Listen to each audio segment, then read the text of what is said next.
ছোটবেলায় যখন স্কুলে যেতাম, এই সজনে ফুল দিয়ে মা অপূর্ব একটা রান্না করে দিত। তা দিয়ে গরম ভাত মাখিয়ে খেতে যা ভালো লাগতো না। তো সেই রেসিপি আজ তোমাদের সঙ্গে শেয়ার করছি। ভীষণই সিম্পল। কড়াই সর্ষের তেল গরম করে শুকনো লঙ্কা ফোড়ন দিয়ে দিতে হবে।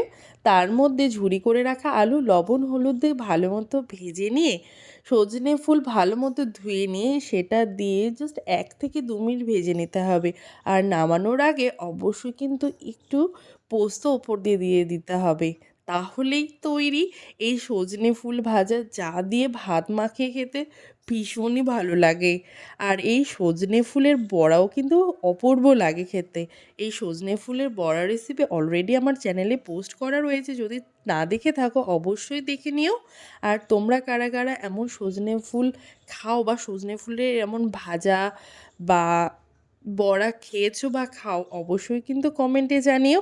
আর যদি কখনো এমন সজনে ফুল ভাজা না খেয়ে থাকো, অবশ্যই বলবো একবার ট্রাই করো গরম ভাতে, জাস্ট মুখে লেগে থাকবে। তো টাটা।